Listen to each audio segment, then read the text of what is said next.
Here to represent awards through the season. I'll get Dan to help me out with some of these. I'm going to start over here with this row. We're going to go through some plaques, and then we're going to go through runner-up and champions for this year. The first one, man, funny. Looking back now, microracing.com and all these websites, boy, we really had some funny videos put out there. He was the biggest fan last year, I think, that we put up as the biggest fan, and then all of a sudden he came to me and his dad said, look, we're fixing to get in a go-kart, it's going to be on. He got up the nickname Rayford Rocket, right, to start with. So this year, in the best, most improved go-kart driver, Eric Cardonia.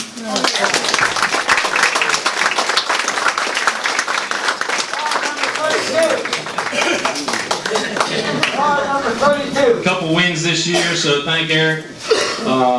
Got his plaque there. Gave everybody the plaque. In the camera back there. And I'd like to thank Ken for all his photos. If you didn't see him coming in, awesome photos. Got Glenn in the back, who always does a good job. Video, they got you. They got you. But Rayford Rocket, Eric Cardonia, he'll be back next year. I don't know where he's going to drive a go-kart. You might see him in a Legend, who knows. This was a tough one. Most improved Legends driver. I had to ask Legend. We had all kinds of names thrown out, but some were first-time drivers, so it was hard to make a most improved. But I think throughout the season, from where he started and how much stuff he tore up to where he ended up, I think Mark Walters, and they call him Richard Petty. All right, and it's because of the number, I think. I'm not quite sure about that, but most improved Legends driver for this year, Mark Walters.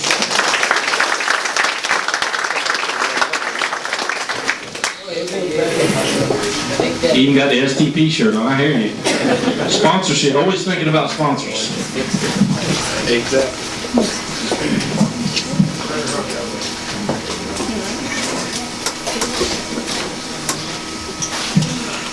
All right, the next award, before we present it, a couple things about these most improved awards. We had a couple drivers, and I just want to make a note of it. We had a couple guys jump up from the sprint car group that I wanted to have them stand and acknowledge. They really showed us that you can go from a go-kart into something else and still race and be competitive. Dale here, and then his buddy Ben sitting beside him, I think. Two co-cars, just stand up, because I didn't have down as most improved driver, but you know, certainly these two right here, rookies of the year, I guess is what I'm going to call you.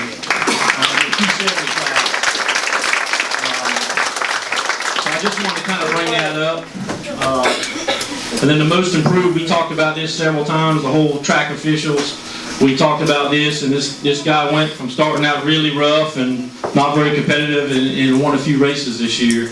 Andrew Yako.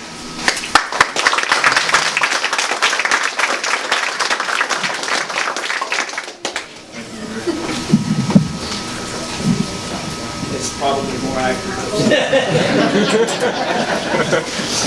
We'll take Michael's line now. He had the upside down trophy, I think, last year.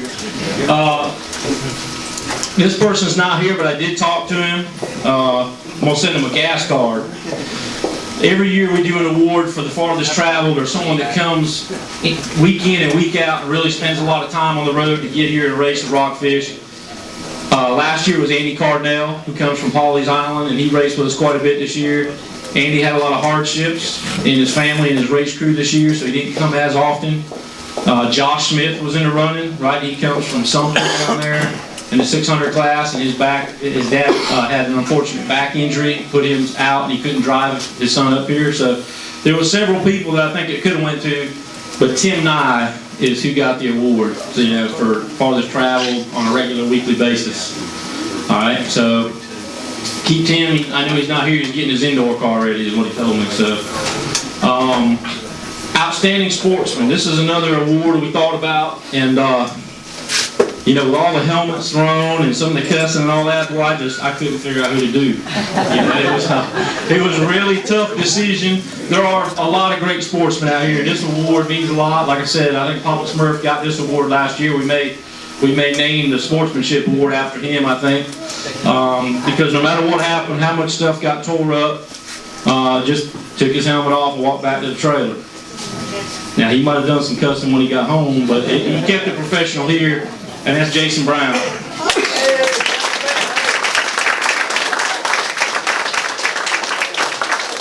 Ronnie calls him Gentleman, for anybody that doesn't know. Somebody told me he's come a long way, too. Sportsmanship award.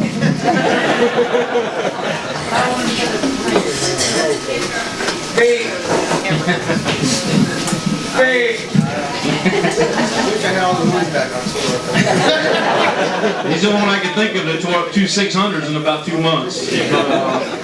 Thanks to Jason, and just so everybody that doesn't know, they're getting ready to head out, Matt and Jason, and they're going to jump Team Viper at the Tulsa Shootout, so they're getting ready to leave here shortly. So it should be a good event. Good luck to them out there. And somebody said, I think Brian Carver said on the internet that 6 of the 18 cars, right, that are going with Viper to the Tulsa Shootout ran the Winter Classic this year in Rockfish. There you go. That's right. So that's something we try to do. This is the second year. He's not with us also. I tried to think of the most loyal fan. Last year was Eric because he had a video up faster than I could get back to the house most nights. But he's not with us tonight. He was here. I don't know if people noticed him, and he was here every week. That was Tim Williams. You know, he was racing with Fred, then he had to quit racing, and he's moved on to other things now, but he's going to be back with us racing now. But I just want to give a shout out to Tim for showing up every week, supporting the track. He brought his daughter and tried to make it a family thing, which is what we're all about. Yeah, a couple of community service awards I want to hand out while I'm here. For those of you who don't know, particularly on the main events, but we try to do it every week, you have to have a rescue squad or an EMT or somebody here. Okay? The insurance that Brownie pays, you got to have it. There's just no way around it. I want to bring up a couple different people, and we'll present all 3 of them. They can stand up here together. So when I call your name, come up, we'll give you your plaque. Just stand here until we get all 3 of you. Helen Avery.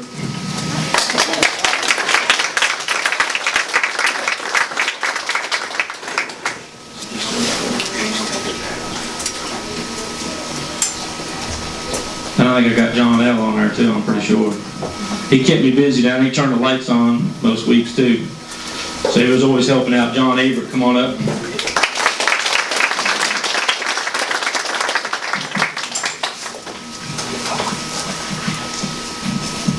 And we got a representative sitting right here in the front row. He looks like he ate about 14 plates. Rockfish Fire Department. I'd like to bring them up as well. So just want to keep these people up here, give them a round of applause. This is our EMTs, our volunteer firefighters, and everybody making it possible. This is very important. As most of you know, the potential for fire, particularly in the 600s, is very great in these race cars. Everybody that's come to the track this year, that's hit me back on Facebook or called me back or emailed me, has said what a great job that the track officials and the EMTs and the rescue squad did as far as response times.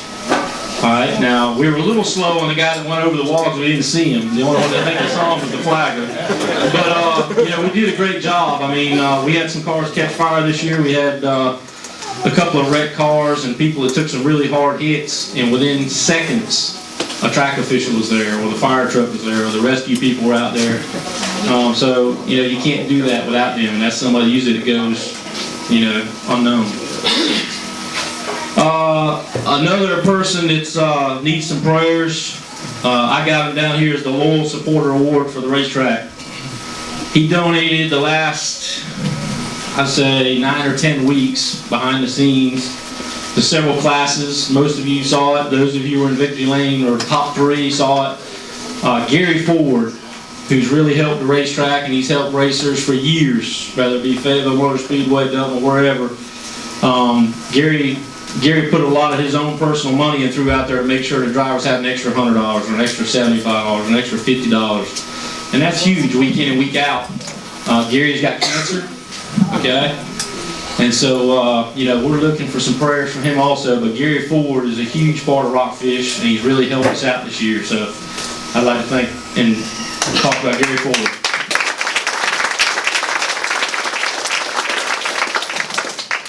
Okay, I'm going to just mention a few people, and like I said, we've had a ton of sponsors. And when I say a ton of sponsors, really, anybody that comes through that gate's a sponsor. You're helping the racetrack, but there is a lot of companies out there and individuals that throw their own personal money or their business money into making sure we race. Kenneth's probably throwing the most in. I mean, Brandon, there's people don't understand there's irrigation system, stormwater drainage system, the grading job, and all the stuff that's out here, the brick and the block. If that was a project that Kenneth did, it would probably be a $250,000 project, right, Billy? I mean, it's a lot of money invested to do work like that. He did it so that everybody would have a place to run. So, you know, he's obviously put in the most, but there are several sponsors. I've got some plaques up here for 3 key ones. Sanford Contractors is the first one. You know, they dropped the motor grader off and left it here all year. You know, I just had lunch with the owner the other day. I said, Mark, what's going to do with your motor grader? Why, is it broken? No. Just want to be sure. And he said, if you need it, use it. Okay. Green State Landscaping, another one. Roger Taylor, he helped us financially, and he also helped us with water trucks anytime we needed them. If we needed a hole drilled, instead of wearing Steve's back out with a post hole digger, he brought an auger over here for us to set the signs. I mean, everybody's kind of chipped in and contributed. I had one more up there.